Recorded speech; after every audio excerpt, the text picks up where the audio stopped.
Have you ever looked in the mirror and wondered, why do I keep falling apart when I swore I'd be stronger this time?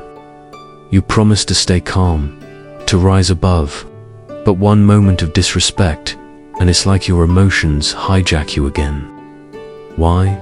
Most people don't realize they're living on autopilotry, acting, snapping, breaking down while calling it normal. But what if I told you there's a way to take your power back? Not with force, but with silence and self-mastery. This isn't just another motivational video. This is a challenge, a confrontation with the version of you that keeps losing control, and a path to becoming emotionally unshakable.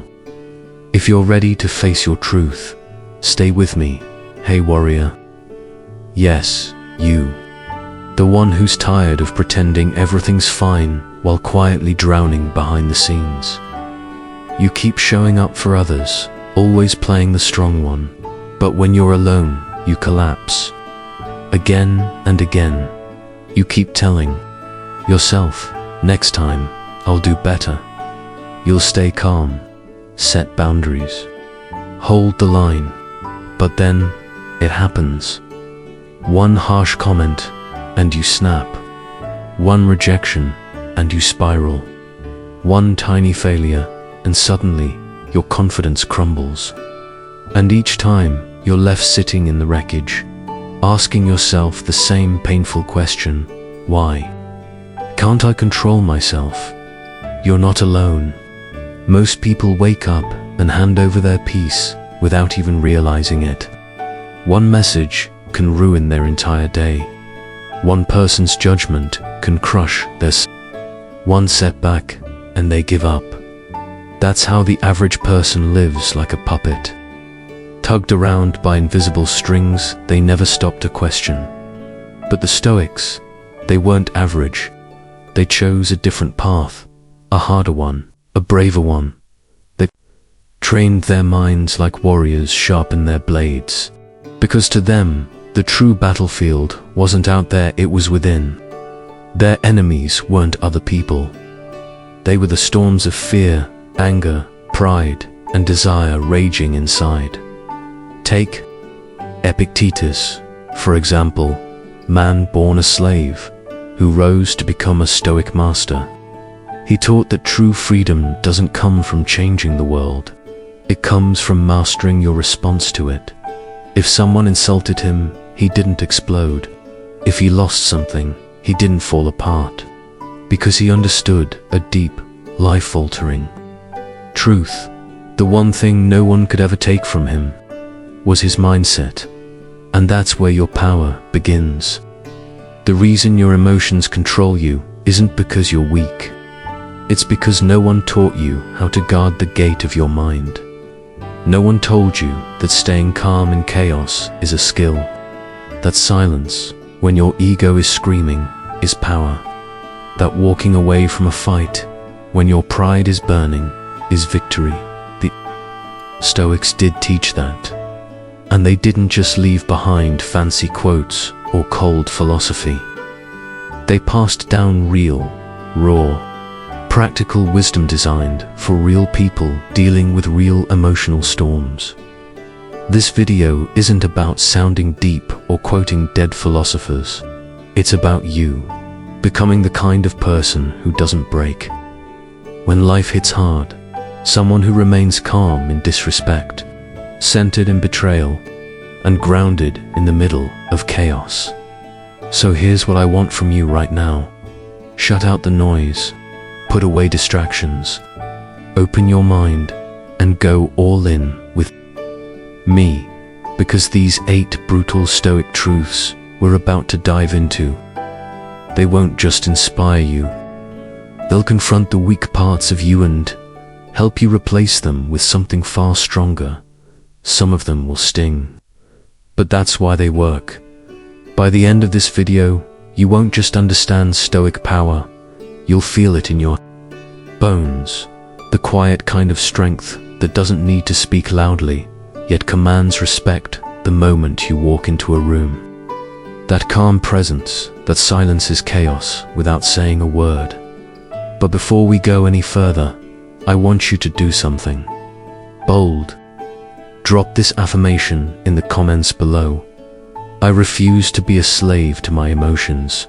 Say it, write it, mean it. Alright, let's begin. Number 1. Train your emotions before they train you. Marcus Aurelius once wrote, "If you are distressed by anything external, the pain is not due to the thing itself, but to your estimate of it. And this you have the power to revoke at any moment." Think about that. Most people believe that whatever they feel must be the truth. They feel anger, so they lash out. They feel fear, so they hide or run. They feel rejected, so they spiral into overthinking, begging for validation, or sinking into silence and sadness. But Stoicism teaches something different, something liberating. Your emotions are not commands, they're just signals. And if you blindly follow those signals, you'll be conditioned to react without strength or clarity. You'll become emotionally fragile, always on edge, never in control. But if you train those emotions, if you pause, observe, choose, then you become something rare, untouchable. Picture this. Someone insults you. Your pride flares up. You feel that hot wave rise in your chest. Your fists clench. Your heartbeat spikes. You want to fire back, prove your worth, defend your ego. That's the emotion trying to pull you like a dog on a leash. Now, imagine the opposite. You stop, you breathe. You observe that fire inside you without letting it burn your peace. You name it: anger, pride, insecurity. You ask yourself, is this really worth my energy? And then you walk away. Not because you're weak, but because you're in full control. That's not passivity, that's power. It's exactly what Marcus Aurelius did when people insulted him. He didn't return the fire. He didn't engage in pointless wars. Why? Because he understood the real victory wasn't about proving anything to others. It was protecting peace within himself. And let's be honest, today's world is a minefield of emotional triggers. Scrolling through social media, comparing your life to someone's highlight reel, getting ghosted, being disrespected by people you love, facing small daily losses and silent rejections. If you don't consciously train your emotional response, the world will train you to be anxious, reactive, bitter, or broken. Training your emotions means this: you pause before reacting, you observe before judging, you respond with purpose, not panic. It doesn't mean you stop feeling. It means you stop becoming what you feel. And it starts in the little moments. The next time someone disrespects you, don't respond right away. Let silence speak. Let stillness be your power. That quiet response, it shakes people more than shouting ever could. Because real alpha energy isn't loud. It's not about dominance or aggression. It's about restraint. It's about the moment you could explode, but choose not to. And deep down, people respect that. Because the strongest person in the room isn't the one yelling. It's the one who holds their power like a sword still in its sheath. So practice this every single day. Your mind is like a muscle, and every time you override a negative impulse, with calm, logic, and self-discipline, that muscle grows stronger. Eventually, nothing and no one can shake you. And on the day you can honestly say, I felt it, but I didn't act on it, that's the day you've truly mastered yourself. Number 2, don't react. Observe first, then choose power. Seneca said, we suffer more often in imagination than in reality. Let that sink in for a moment. How many times have you destroyed your own peace over something you thought someone meant but never actually said? How many times have you jumped to conclusions, created entire stories in your mind, then made emotional decisions you later regretted? This is where most people fall apart. A message comes, or worse, no message. A strange look, a silence, a sudden shift in tone, and immediately your mind starts spinning. They're ignoring me. They don't care. I'm not enough. That emotional storm rushes in, and just like that, you're drowning in a story your mind created. One that might not even be true, but the Stoics taught something brutally wise. Never trust the first story your mind tells you. Instead, pause, observe, investigate. Don't let imagination become your enemy. Don't confuse assumptions with facts, because real power begins where emotional reactivity ends. Seneca, one of the most profound Stoic philosophers, once said, "We suffer more often in imagination than in reality." What he meant is this: your suffering often doesn't come from what actually happened. It comes from how you interpret it from the stories your mind creates. When you're not paying attention, and if you don't take control, your thoughts will become the scriptwriters of tragedies in which you're always the victim. So let's break this down into practical, real-life examples. Scenario 1. You send someone a message.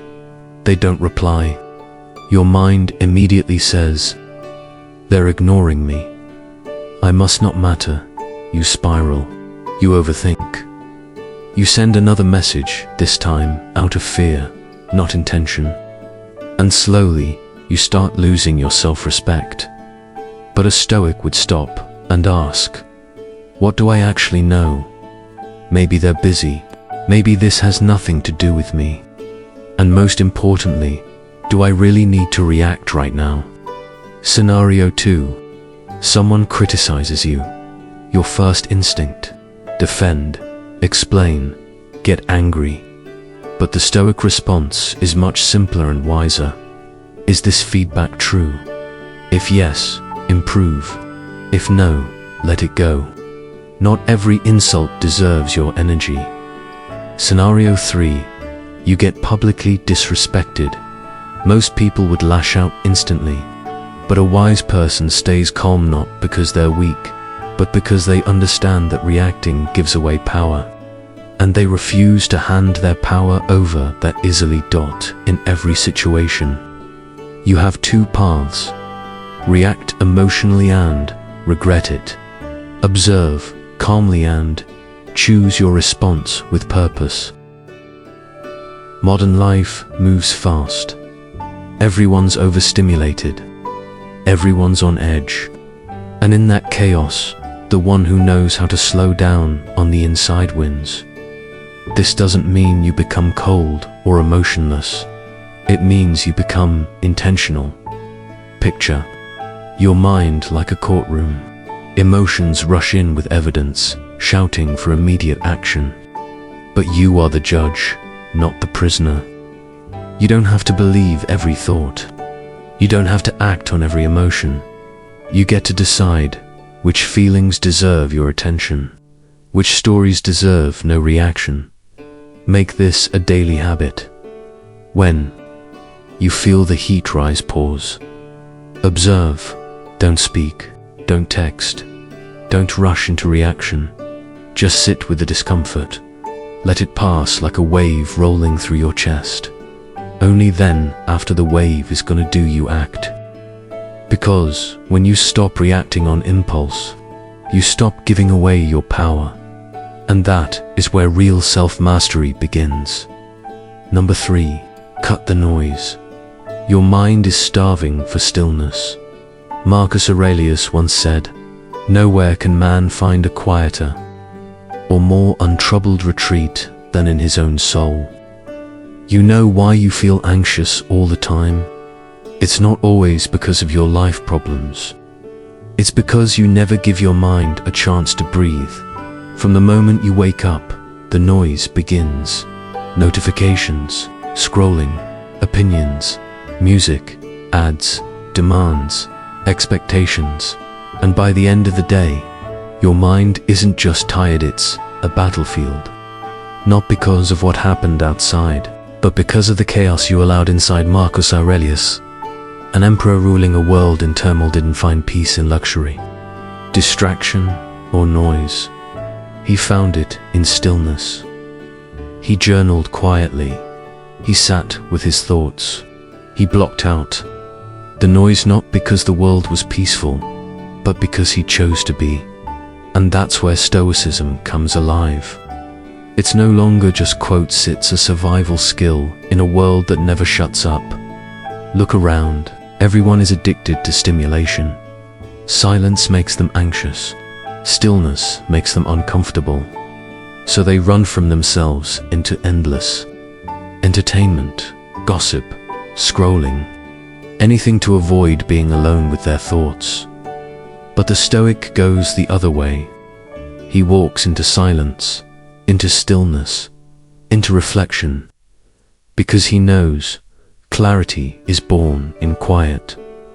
You want to master yourself. You need space to hear yourself. So here's the next step. Create daily stillness, even just 10 minutes, when everything else goes quiet and you're finally alone with your thoughts. No phone, no noise, no distractions. Something begins to shift. It's just you, your breath, and your mind. Sit, breathe. Let the dust of the day settle. Let the noise fall away. This is the first step. Stillness. Second, start journaling. Not with poetic words or fancy sentences. Just raw, honest reflection. Ask yourself, what did I do today? What triggered me? What did I avoid? Write it down. No filters, no judgment. Marcus Aurelius did this every day. His private reflections eventually became meditations, one of the most enduring works in philosophy. He didn't write to impress. He wrote to understand himself. Third, protect your mental space like it's a fortress. That means you must be ruthless about what you allow in. You don't need to know everything. You don't need to be available 24/7. Say no more often. Unfollow the noise. Unsubscribe from chaos, because your mind is not a trash bin for the world's confusion. It's a temple, and like any sacred place, it needs to be cleaned, cared for, and protected. Stillness is where you meet the real you. It's where you confront your fears without distraction. It's where you stop lying to yourself. It's not always comfortable, but it is always powerful. And in that quiet space, you'll realize something important. You don't need more advice. You need more awareness. And awareness only comes when you turn the volume down on everything else. So don't fear silence. That's where transformation begins. Drop this affirmation in the comments right now. I protect my peace. Silence is my strength. Let's keep going. Number 4, stop explaining yourself. Power doesn't beg to be understood. Don't explain your philosophy. Live it. Epictetus said it best, but most people are caught in a quiet addiction. 1. They rarely notice the need to be understood. They explain their intentions. They justify their boundaries. They defend their silence. They over-explain their decisions, not because they're wrong, but because they're afraid of how others will perceive them. And that, my friend, is emotional slavery, because when you constantly explain yourself, you hand over your power. You give others the authority to approve or reject you. You allow them to dissect your character like a specimen under a microscope, and your sense of worth becomes dependent on their response. That's not strength.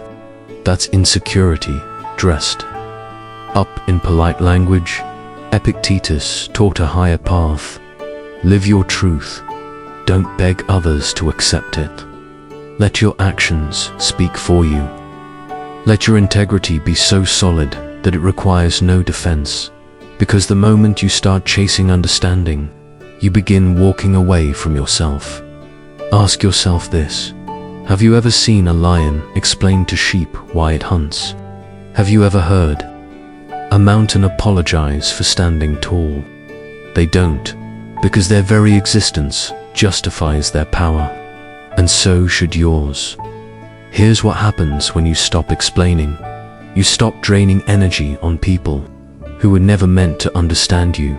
You begin moving with quiet confidence, not loud desperation.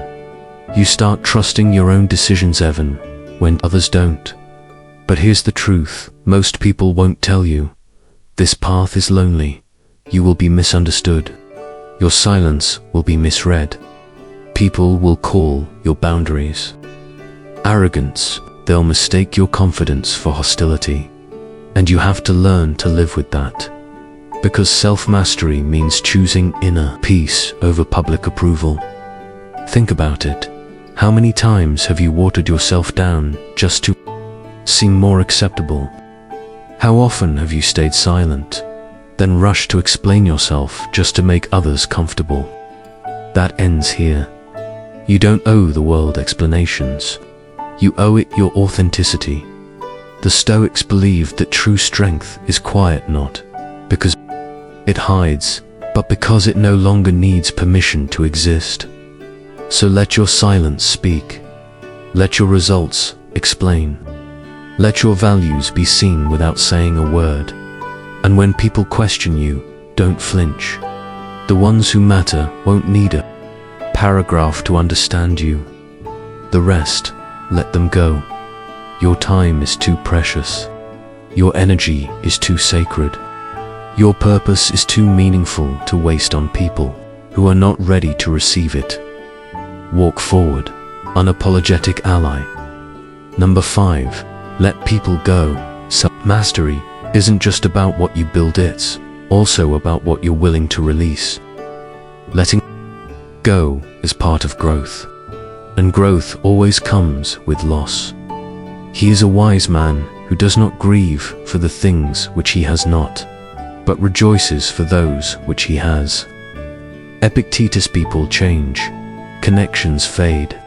Some relationships slip away, slowly, like sand through open fingers. Others are torn from you without warning, brutal. And each time it happens, you feel that familiar pain, the pull to hold on, to fix what's breaking, to make sense of why someone you cared for suddenly feels like a stranger. But here's the Stoic truth, stripped of comfort. If something or someone can leave your life, let it. Don't beg, don't chase, don't cling.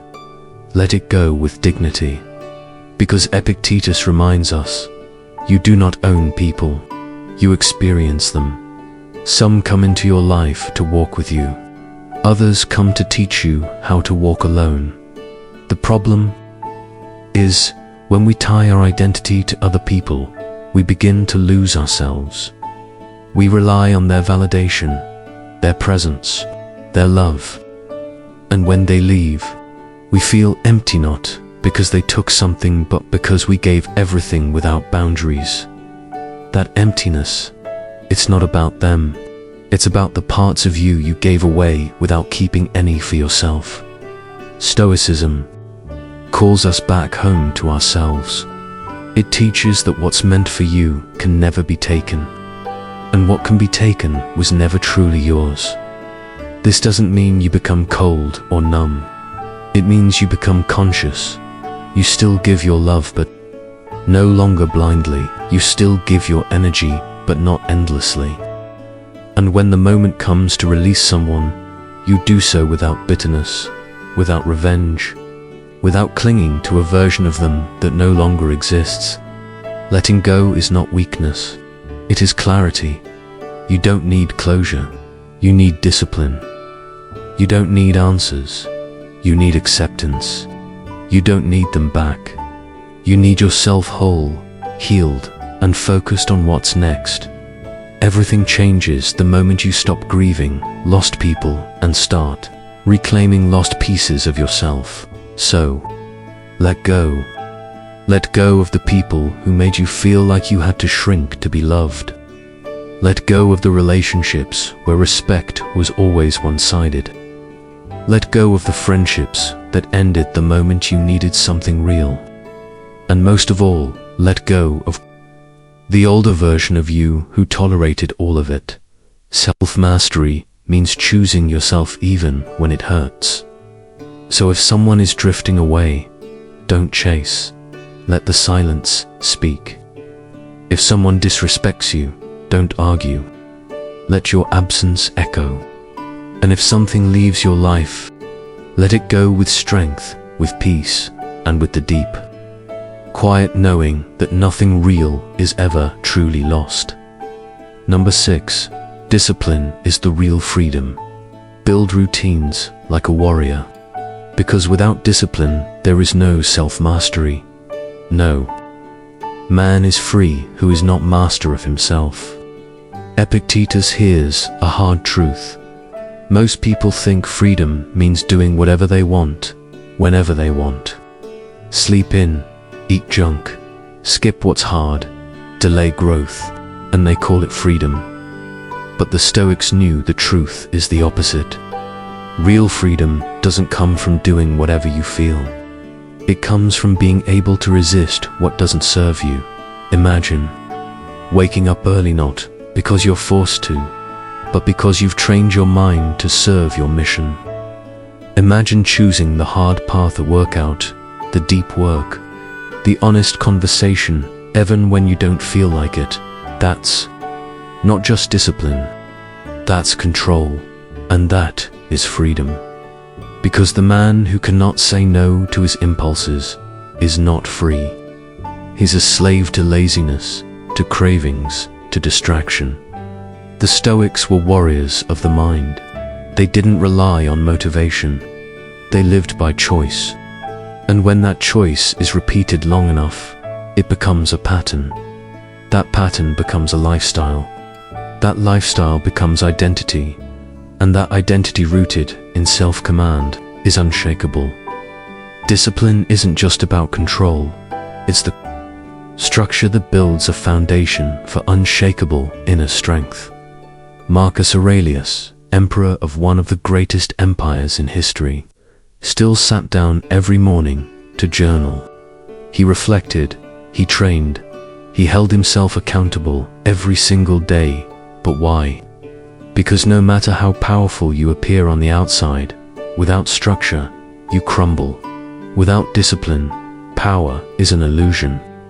And if you say you want something, then it must be reflected in your daily schedule. So how do you begin? Here's how. Step 1. Build a sacred morning ritual. Not for appearances, not for social media, but for you. Wake up early, sit in silence. Read something that sharpens your mind, move your body. Write down what you're thinking, and do it every day. Step 2. Structure your day around your values, not your feelings. Most people wake up and ask, what do I feel like doing today? You ask, what must be done? And then, you do it, with focus and intention. Step 3. Track your behavior like a true Stoic. Epictetus and Seneca believed in deep self-reflection. At the end of the day, ask yourself, where did I waste time? When did I let emotion take control? What can I improve tomorrow? Discipline is brutal at first. It doesn't give you comfort. It gives you confidence. Because the moment you begin trusting yourself, when you no longer let laziness, fear, or distraction run your day, you start to move with purpose. You start choosing discomfort now for strength later. And the world, it notices. People feel your focus. Your reputation starts to shift. Your presence becomes sharper. You begin to carry the energy of someone who does not break under pressure. Because you've been training for pressure every single day. Start small. One rule, keep it. Wake up at the same time. Stretch for 10 minutes. Read 1 page. Clean your space. But do it every single day. Not just when you're in the mood, because discipline isn't about punishing yourself. It's about building something within you that's stronger than your excuses. Because if you don't train yourself, life will do it for you through failure, through regret, through lost potential, and you don't want that. Drop this affirmation. In the comments, I am not led by comfort. I choose discipline. Part 7. Master the art of detachment. Love without losing yourself. It is impossible that happiness and yearning for what is not present should ever be united. Epictetus. All crave connection. We all long for love, respect, admiration. That's human, but here's where most people go wrong. They don't just want those things, they attach their identity to them. They don't just enjoy them, they become dependent. And when those things are taken away, they fall apart. The Stoics warned us, everything external, relationships, money, status, approval is out of your control. And the more you depend on it, the more you hand it power over your peace. Detachment doesn't mean becoming cold. It means becoming anchored. It means you can love deeply and still stand tall if they walk away. It means you can enjoy success and still stay grounded if it vanishes. It means you feel everything, but you are not ruled by those feelings. Let's say you're in love. Deeply, that's beautiful. But if that love becomes your entire identity, if their mood dictates your mood, if their silence breaks you, if their attention defines your self-worth, you're not loving, you're clinging. That's not mastery, that's dependency. The Stoic way is different. You still love, you still give freely, but you do it without losing your center. In love, in success, in any connection, the power lies in being able to hold on lightly without losing yourself. That's the essence of Stoic detachment. You give fully, but you don't cling. You care deeply, but you stay rooted. But how do you actually practice this kind of detachment? How do you stay strong without shutting down emotionally? Step 1. Remind yourself daily, nothing is permanent. Not people, not emotions, not situations. Everything you have right now is a gift, not a guarantee. Enjoy it, but don't depend on it to survive. Step 2. Ask yourself, if this thing or person was taken away, would I collapse? If the answer is yes, then you've given it much power over your peace. True self-mastery means you can lose things and not lose yourself. Step 3. Hold space, not control. Let people be who they are. Let situations unfold as they will. Influence what you can. Let go of the rest. You'll notice something powerful. The moment you stop clinging, people begin to respect you more. They can feel your emotional self-sufficiency. You become harder to manipulate, harder to shake, harder to enslave emotionally. And that is the quiet gift Stoic detachment gives you. Freedom in love, not fear. Strength in connection, not anxiety. Number 8. Embrace voluntary hardship. Train in peace. Dominate in chaos. Set aside a number of days during which you shall be content with the cheapest and roughest fare and say to yourself, is this the condition I feared? Seneca comfort is seducing you. Slowly, quietly, without you even noticing. The modern world is designed to pamper you. Fast food, endless entertainment, instant gratification, everything within arm's reach. No effort required. But here's the harsh truth. A soft life builds a soft mind. And when real pain hits, and it will, you'll snap. Because you've never trained for discomfort. Seneca practiced voluntary hardship not because he hated pleasure, but because he refused to become addicted to it. Once a month, he'd live like he had nothing. He'd eat the bare minimum, sleep on the floor, wear rough, uncomfortable clothing. Why? To strip fear from his system. To remind himself, even this isn't as bad as I thought. That's not suffering. That's spiritual training. That's what gives you an edge when life gets hard. Afraid of going broke? Try living on less. Afraid of loneliness? Practice silence. Afraid of being ignored? Learn to enjoy solitude. Afraid of judgment? Spend time away from praise. Every time you face your fears deliberately, they lose their grip on you. You grow from the inside out.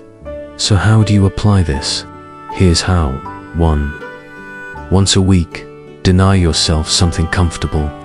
Don't order takeout. Cook something simple. Don't drive, walk. Turn off your phone for a whole day. Make yourself slightly uncomfortable and watch your inner strength expand. 2. Set boundaries with comfort. Sleep with less. Sit in silence. Delay gratification. Practice not getting what you want and being completely okay with that. 3. Use life's challenges as training, not punishment. Bad day. Good. More mental reps. Rejection.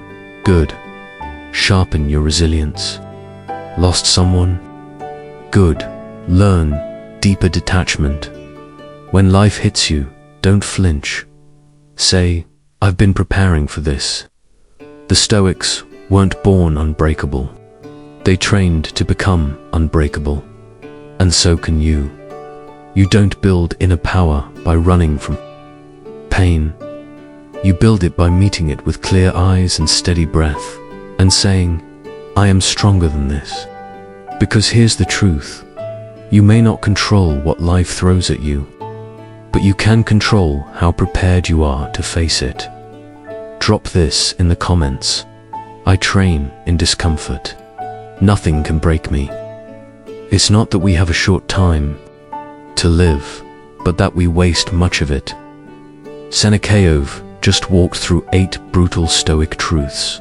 Not surface-level tips, not feel-good fluff, but real ancient tools forged in hardship, tested by history, and still powerful in today's chaotic world. You've learned how to control your emotions, protect your peace, move in silence, let go of what drags you down, embrace discipline, master detachment, and become someone truly rare, not just someone who looks strong, but someone who is strong at the core. And the best part, this path isn't reserved for philosophers or emperors. It's for you. You don't need the perfect past. You don't need daily motivation. You don't need permission. You need repetition, practice, awareness, and the courage to live differently. Start small. Revisit one lesson daily. Journal your emotions. Sit with your discomfort. And keep asking yourself this: am I ruled by emotion or guided by wisdom? That one question can change your entire life. If this message touched something inside you, don't scroll away. Let it move you to action. Like the video, comment your thoughts, share it with someone who needs to rise, and subscribe if you're serious about becoming someone the world cannot shake. Now, take a deep breath. You're no longer reacting. You're no longer explaining. You're no longer chasing comfort. You are mastering yourself like a Stoic. Leave this final affirmation in the comments. I walk through this world with quiet strength.